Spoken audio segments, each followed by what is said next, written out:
فرماتا ہے ہم نے جن باتوں میں ابراہیم کو آزمایا وہ ان پر پورا ہوتا ہے۔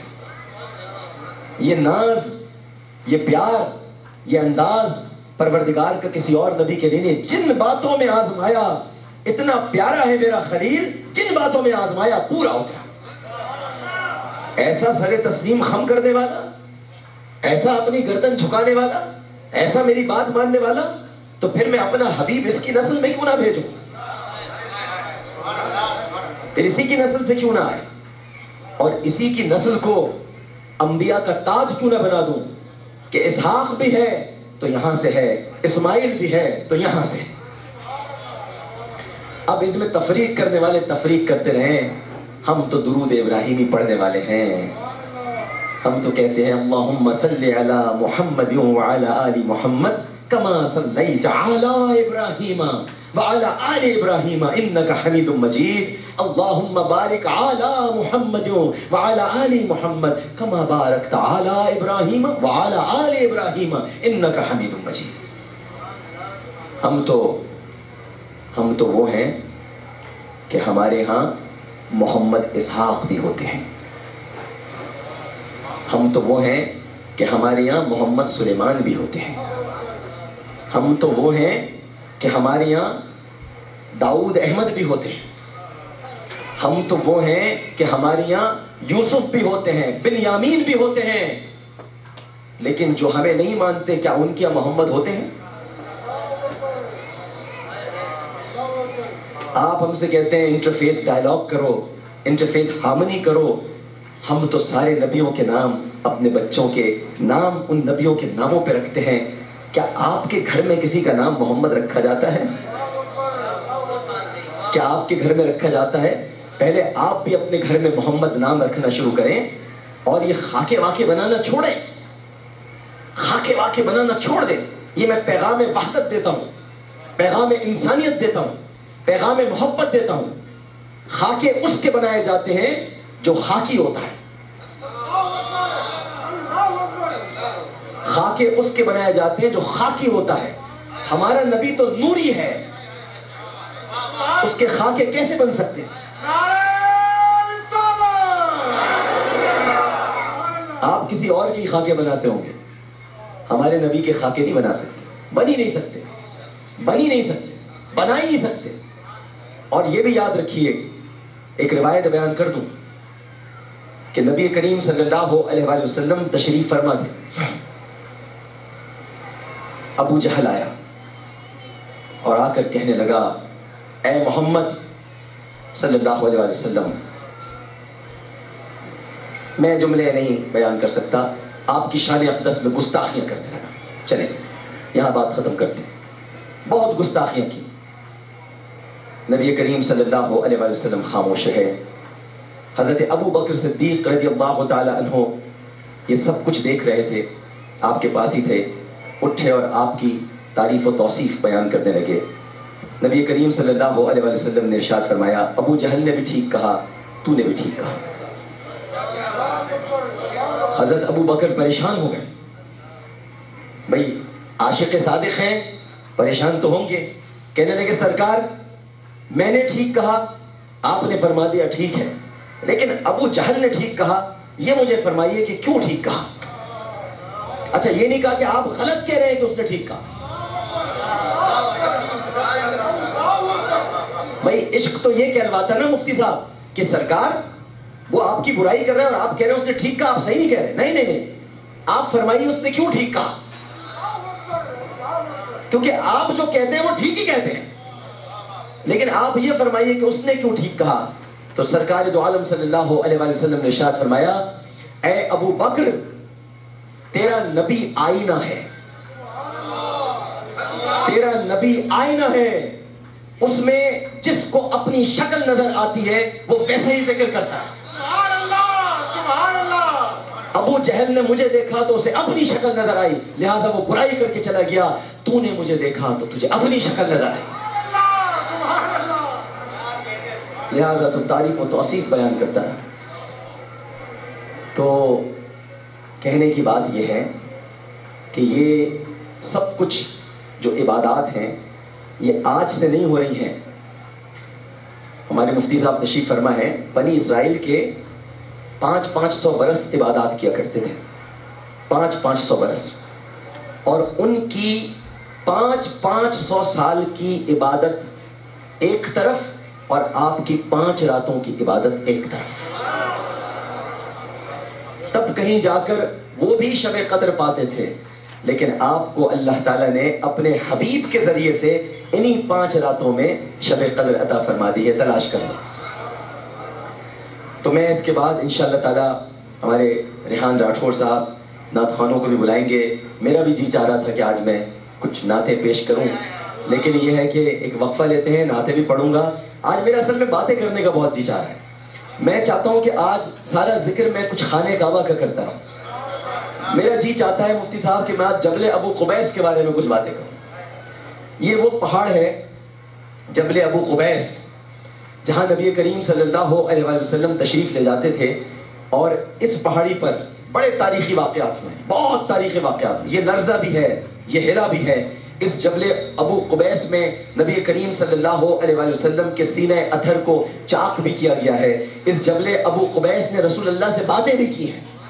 یہ مکے کی وہ پہاڑی ہے۔ جبل ابو قبیس کا ذکر کرنا چاہتا ہوں، غار ثور جانا چاہتا ہوں، غار ہرا جانا چاہتا ہوں۔ بھائی بہت دن ہو گئے مکے اور مدینہ نہیں گیا، تو یہیں بیٹھے بیٹھے ساتھ جانا چاہتا ہوں آپ سب لوگوں کی، کہ ہم بیٹھ کر کچھ وہاں کا ذکر کریں، کچھ مکے کی باتیں کریں، کچھ مکے کی گلیوں میں چلیں، عرفات میں جائیں، منی میں جائیں، بڑے مقامات ہیں، نبی کے گھر تک جائیں، سوق اللیل جائیں، اللیل کے پاس حضرت خدیجہ کا گھر ہے، وہاں چلتے ہیں، جنت المعالی چلتے ہیں، وہاں پر غار ہرا چلتے ہیں، غار ہرا کی اونچائیوں پر چڑھتے ہیں، جہاں پر میری اور آپ کی ماں خدیجۃ الکبریٰ رضی اللہ تعالی عنہا 2 وقت کا کھانا لے کر آیا جایا کرتی تھی۔ اس وقت سڑکیں نہیں تھیں، اس وقت سڑکیں نہیں تھیں، خدا کی قسم اس وقت سڑکیں نہیں تھیں، پتھریلے پہاڑ تھے، لیکن عشق مصطفیٰ میں چلی جاتی تھی۔ ستو بنا کے لے کے جاتی تھی، ستو، سرید، ستو، میرے آقا کو ستو بہت پسند تھا، ستو لے کے جاتی تھی ان کے لیے۔ اور وہ شاہراہ آج بھی، اگر سعودی عرب میں اس وقت ٹرانسمیشن لوگ دیکھ رہے ہیں تو بہت خوش ہو رہے ہوں گے، کیونکہ جو مکے میں رہتے ہیں ان کو ایک اور بات بتاؤں، وہ شاہراہ جو غار ثور تک جا رہی ہے، اس کا نام کیا اللہ تعالیٰ نے رکھوا دیا؟ اس شاہراہ کا نام ہے ذات النطاقین، اس شاہراہ کا نام ہے شارع ذات النطاقین، جو مکے سے غار ثور کی طرف جا رہی ہے۔ اس لیے ہے کیونکہ اس شاہراہ پر ذات النطاقین چلا کرتی تھی، اور رسول اور اپنے بابا کے لیے کھانا لے کے جاتی تھی، اور وہ ذات النطاقین تھی حضرت اسماء بنت ابو بکر رضی اللہ تعالیٰ عنہ، 2 پٹکوں والی، ایک پٹکے میں روٹی لے کے آتی تھی، ایک پٹکے میں سالن لے کر آتی تھی۔ اللہ تعالیٰ نے اتنا مقبول کیا ان کا یہ عمل کہ رہتی دنیا تک اس شاہراہ کا نام شارع ذات النطاقین ہو گیا، کیونکہ رسول اللہ نے فرمایا تھا اسماء آج سے تیرا لقب ہے ذات النطاقین، تو اسماء نہیں ہے، تیرا لقب ہے ذات النطاقین، 2 پٹکوں والی۔ تو یہ وہ سارے مقامات ہیں مکۃ المکرمہ کی حسین فضاؤں کو سامنے رکھتے ہوئے۔ دیکھیے مجھے موقع ملے گا، ان وقفوں نے اگر اجازت دی تو مجھے جہاں جہاں موقع ملے گا میں آپ سے ضرور یہ باتیں کروں گا، لیکن اس وقت ایک وقفہ ہے، وقفے کے بعد نعتوں کی محفل شروع ہوگی، اور نعت خواہ حضرات یہاں تشریف فرما ہے۔ اب یہ خود ہی سب ڈیسائیڈ کریں گے پہلے کون پڑھے گا، کون بارگاہ رسالت مآب صلی اللہ علیہ وآلہ وسلم میں عقیدت کے پھول نچھاور کرے گا۔ لیکن یہ طے ہے کہ بھائی محمد علی صاحب کی وجہ سے آج ہمیں یہ سعادت ملی کہ ہم نے اتنی ساری باتیں کعبے کی رونق، کعبے کا منظر سننے کے بعد یہ بیان کر دی۔ لیکن آپ یقین کیجئے، واللہ اس شب میں جھوٹ نہیں بولوں گا، میں ابھی بھی مکے میں ہوں، میں مسلسل ادھر ہی گھوم رہا ہوں، اور میرا بڑا جی چاہ رہا ہے کہ ہم آج ساری یہی باتیں کرتے رہیں، کیونکہ میں یہ چاہتا ہوں کہ ابھی میں اصل میں اس گھر میں آپ کو لے جانا چاہتا ہوں جو مروہ کی پہاڑیوں کے پاس ہے، جسے آج ایک لائبریری کا درجہ دے دیا گیا ہے، اور اس گھر کو 1-2 مرتبہ گرانے کی بھی کوشش کی گئی، لیکن وہ نہیں گرے گا، وہ نہیں گرتا، وہ اس لیے نہیں گرے گا کیونکہ یہاں پر جبریل امین آتے تھے، ورنہ جبریل کا ایک پر کافی ہوگا گرانے والوں کے لیے۔ یہ جبریل کے آنے جانے کا گھر ہے بھائی، جبریل کے آنے جانے کا مقام ہے یہ. یہاں جبریل آئے بھی ہیں اور جھولا بھی جھلایا ہے. یہاں جبریل نے جھولا بھی جھلایا ہے. اور یہاں ایک بچہ پیدا ہوتے ہی جھکا ہے اور سب سے پہلا سجدہ ادا کیا ہے. یہاں وہ بچہ پیدا ہوا ہے، وہ کائنات کا عظیم الشان جست اثر رکھنے والا بچہ، جس کے جسم پاک سے پیدائش کے وقت سے ایسی خوشبوئیں پھوٹی کہ ماں نے کہا میں نے نہ ایسی کستوری کی خوشبو محسوس کی، نہ ایسی مشک کی خوشبو محسوس کی. میرا وہ بچہ جو مختون پیدا ہوا، ناف بریدہ پیدا ہوا، یہ اس بچے کا گھر ہے. یہ محمد مصطفیٰ صلی اللہ علیہ وآلہ وسلم، یہ ننھے حضور کا گھر ہے. ننھے حضور صلی اللہ علیہ وآلہ وسلم کا گھر، یہ منع حضور کا گھر ہے. یہاں آپ آتے بھی تھے، جاتے بھی تھے. یہیں سے آپ کو دائی حلیمہ لے کر گئی ہیں، یہیں پر آپ کو لا کے دائی حلیمہ نے چھوڑا ہے، یہیں پر ابو طالب نے آپ کی پرورش کی ہے، یہیں پر آپ پلے بڑے جوان ہوئے ہیں. اور یہیں کسی گھر کے کسی کمرے میں آپ نے کھڑے ہو کر کہا تھا کہ چچا جان میرے اگر ایک ہاتھ پہ سورج اور دوسرے ہاتھ پر چاند رکھ دیا جائے تب بھی میں کلمہ حق کہنے سے باز نہیں آتا. یہ وہ گھر ہے. اور یہاں مسلسل 24 گھنٹے یہاں سعودی حکومت نے ڈیوٹی لگائی ہوئی ہے حفاظ کی اور قرآن حضرات کی. 24 گھنٹے یہاں تلاوت ہوتی رہتی، چپ چاپ دھیمے دھیمے انداز میں تلاوت ہوتی. تو یہ گھر ہے رسول کا، سرکار کا گھر. آگے رائٹ پر مڑے تو سوق اللیل ہے. سوق اللیل کے بیچ بازار میں جائیں تو بہت بڑے بڑے لیٹرین آپ کو نظر آئیں گے، ٹوائلٹس. اور وہ پتہ ہے ٹوائلٹس کیوں ہیں؟ وہ ابو جہل کا گھر ہے. وہاں پر اب باتھ روم بنا دیے گئے جس کا جیسا مقدر. زندگی میں بھی ذلیل ہوا، مرنے کے بعد بھی اس کا گھر پیشاب پخانے کا مرکز بنا ہوا ہے. یہ رسوائی ہوتی ہے نبی کے دشمنوں کی. بڑی ترتیب سے گھر تھے 4 سرداروں کے، ترتیب سے گھر تھے. 4 سرداروں کے گھر تھے، جس میں ایک ابو جہل کا گھر تھا، ایک عتبہ عتیبہ کے ایک ہی گھر تھا دونوں کا، اور اس کے ساتھ تھا عبد یغوث کا گھر، اور اس کے ساتھ تھا حارث کا گھر. چاروں کے گھروں کے ساتھ باتھ روم بنا دیے گئے. اور یہ چاروں میرے رسول صلی اللہ علیہ وآلہ وسلم کے دشمن تھے. یہ دنیا میں نظر آتا ہے. تو یہ وہ سوق اللیل کا بازار، یہ نبی کا گھر. اور پھر مکے کی وہ گلیاں. 53 برس کوئی معمولی نہیں ہوتے ریحان صاحب. 10 برس ہیں نبی کریم صلی اللہ علیہ وسلم کی مدنی حیات کے، اور 53 برس ہیں آپ کی مکی حیات کے. 53 سال 53 ایئرز آپ نے مکے میں گزارے ہیں. اے مکہ تجھ پہ قربان کیوں نہ ہو جاؤں جہاں میرے رسول چلا کرتے. آئے مکہ 53 برس میرے آقا کے قدموں کی چمک کو محسوس کیا ہے مکے. قدموں کی چمک، نورانی قدموں کی چمک. اللہ تعالیٰ نے ان گلیوں کی قسم بھی کھائی ہے. لا اقسم بہذا البلد وانت حل بہذا البلد. اللہ تعالیٰ نے قسمیں کھائی. بھئی تم ان گلیوں میں چلتے ہو نا، ہمیں تو یہ گلیاں بھی محبوب ہیں تیرے چلنے کی وجہ سے. تیرے قدمین محبوب ہیں تیری عبادت کی وجہ سے، کہ تو ہمارے لیے اتنی عبادت کرتا ہے کہ تیرے قدمین متورم ہو جاتے ہیں. کچھ دیر تھم جایا کر پیارے، کہ تیرے قدموں کا متورم ہونا ہمیں تکلیف دیتا ہے. اور ہم تو تجھ کو تکتے رہتے ہیں، ہم تو تجھے دیکھتے رہتے ہیں. اے میرے مالک تو نے کتنا پیار کیا رسول کریم صلی اللہ علیہ وآلہ وسلم سے، بس اتنا پیار ان کی امت سے بھی اے میرے مالک، اے میرے اللہ ضرور کرنا.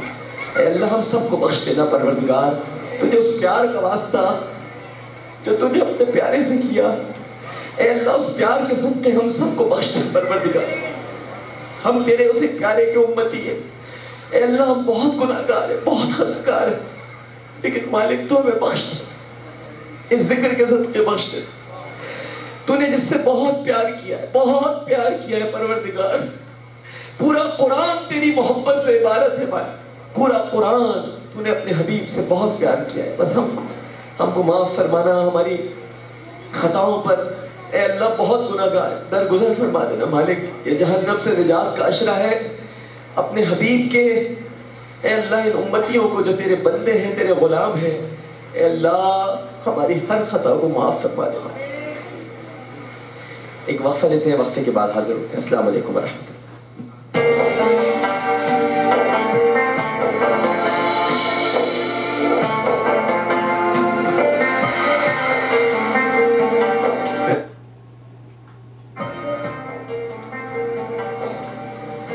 ناظرین، پروگرام میں ایک بار پھر آپ کو خوش آمدید کہتا ہوں۔ بریک پہ جانے سے پہلے ڈاکٹر عامر لیاقت صاحب اپنی روحانیت جو ایک تسکین کے حوالے سے انسان کے لیے ہوا کرتی ہے، ایک بہترین گفتگو ہو رہی تھی اور دل نہیں چاہ رہا تھا کہ تصور یہ تذکرہ ختم ہو، اور یقیناً یہ تذکرہ انشاءاللہ العزیز نیکسٹ جو راتیں ہیں، تاخراتیں ہیں، اس میں جاری و ساری رہے گا۔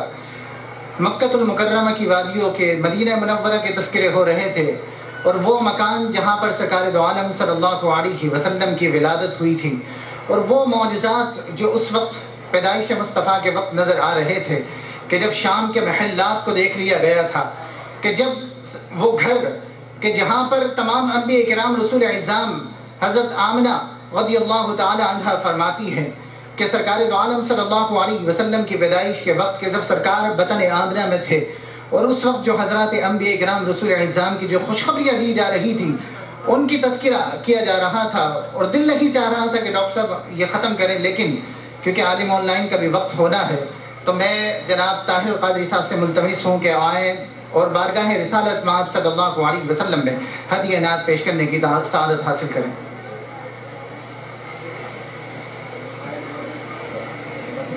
اعوذ باللہ من الشیطان الرجیم، بسم اللہ الرحمن الرحیم۔ تمام حضرات بلند آواز سے درود پاک پڑھ لیجیے۔ اللہم صلی علی سیدنا و مولانا محمد، اللہم صلی علی سیدنا و مولانا محمد، اللہم صلی علی سیدنا و مولانا محمد وعلی آلہ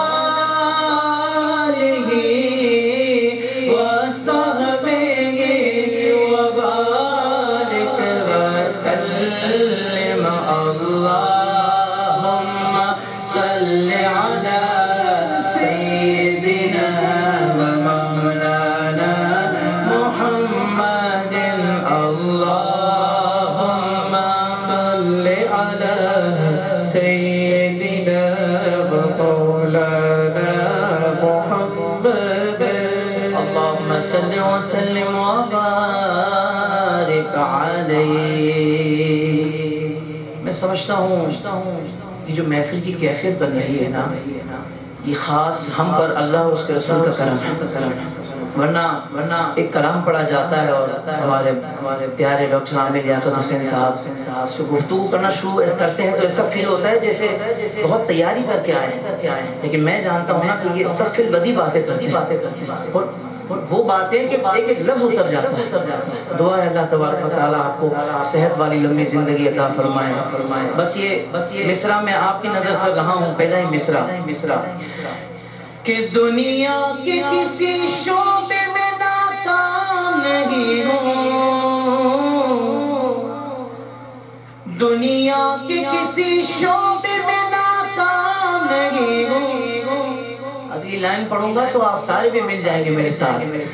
دنیا کے کسی شعبے میں ناکام نہیں ہوں، سرکار کا نوکر ہوں کوئی عام نہیں ہوں، سرکار کا نوکر ہوں کوئی عام نہیں ہوں، سرکار کا نوکر ہوں کوئی عام نہیں ہوں۔ میری نجات کا یہی رستہ دکھائی دے، اللہ مجھ کو مکہ مدینہ دکھائی دے، میری نجات کا یہی رستہ دکھائی دے، اللہ مجھ کو مکہ مدینہ دکھائی دے۔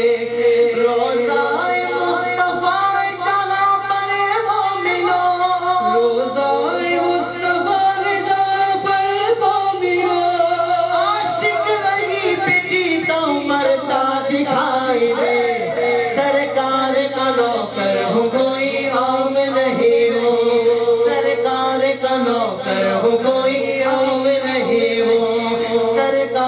کا نوکر ہو کوئی عام نہیں ہو روزے ازل سے عاشق خیر الانام بہت بڑا شعر ہے روزے ازل سے عاشق خیر الانام بولی لگانے والا سمجھا ہے عام بولی لگانے والا سمجھا ہے عام ایسا بکا ہوا وہ خریدے گا کیا کوئی یہ آپ کی کیفیت ہے جو میرے الفاظ ہیں ایسا بکا ہوا وہ خریدے گا کیا کوئی ایسا بکا ہوا وہ خریدے گا کیا کوئی ٹھپا لگا ہوا ہے نبی کا غلام اب جو ٹھپا جس پر لگا ہوا ہے وہ کہے سرکار کا نوکر ہو کوئی عام نہیں ہو سرکار کا نوکر ہو کوئی عام نہیں ہو سرکار کا نوکر ہو کوئی عام نہیں ہو روزے ازل سے عاشق خیر الانام بولی لگانے والا کو سمجھا ہے عام ہو ایسا بکا ہوا وہ خریدے گا کیا کوئی ایسا بکا ہوا وہ خریدے گا کیا کوئی ایک مہر وہاں لگی ہوئی ہے اور ایک مہر یہاں لگی ہوئی ہے جانتے ہو نا وہ کون سی مہر ہے اور یہ کون سی مہر ہے ایسا بکا ہوا وہ خریدے گا کیا کوئی ٹھپا لگا ہوا ہے نبی کا غلام سرکار کا نوکر ہو کوئی عام نہیں ہو سرکار کا نوکر ہو کوئی عام نہیں ہو سرکار کا نوکر ہو کوئی عام نہیں ہو ڈرتے بھی نہیں ہیں اور بکتے بھی نہیں ہیں ہاں یہ کون کس کی بات ہے بھائی عاشقوں کی بات ہے صرف دنیا کے حکمران سے ڈرتا نہیں کبھی ڈالر سے یا ریال سے بکتا نہیں کبھی دنیا کے حکمرانوں سے ڈرتا نہیں کبھی ڈالر سے یا ریال سے بکتا نہیں کبھی جس ذہن میں سمایا فقط دشت کربلا جس ذہن میں سمایا فقط دشت کربلا مومن وہ سر کٹاتا ہے جھکتا نہیں کبھی سرکار کا نوکر ہو کوئی عام نہیں ہو سرکار کا نوکر ہو کوئی عام نہیں ہو سرکار کا نوکر ہو کوئی عام نہیں ہو آ جاتے ہیں ٹی وی پر پوچھا جائے بھائی آپ کا دین مذہب ہم تو ذرا لبرل قسم کے ہیں ہم ذرا سیکولر مائنڈ کے ہیں ارے بابا تمہارا جو سیکولرزم ہے نا اپنے پاس رکھو بہت بڑی بات کرنے لگا ہوں لبرل قسم کے لوگ شرارت کو چھوڑ دے آقا کے معاملے میں سیاست کو چھوڑ دے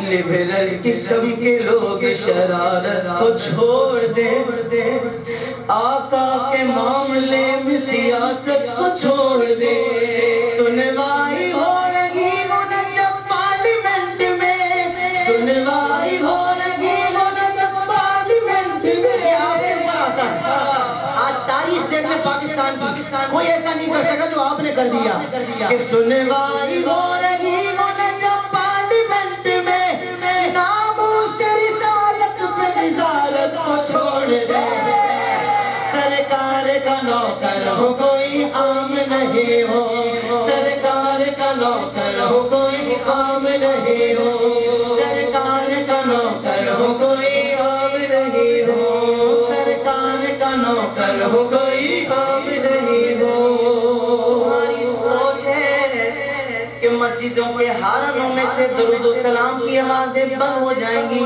یہ تمہاری سوچ ہے پابندی کیا لگے گی درود و سلام پابندی کیا لگے گی درود و سلام پر کیوں ڈالتے وہ پہرا عبادت کے نام پر کیوں ڈالتے وہ پہرا عبادت کے نام پر باطل سے کہہ دو عاشقوں کا امتحان ہے سنا تھا نا آج تک امتحان نہ لینا یہ نہیں بول رہا میں بول رہا ہوں لے امتحان باطل سے کہہ دو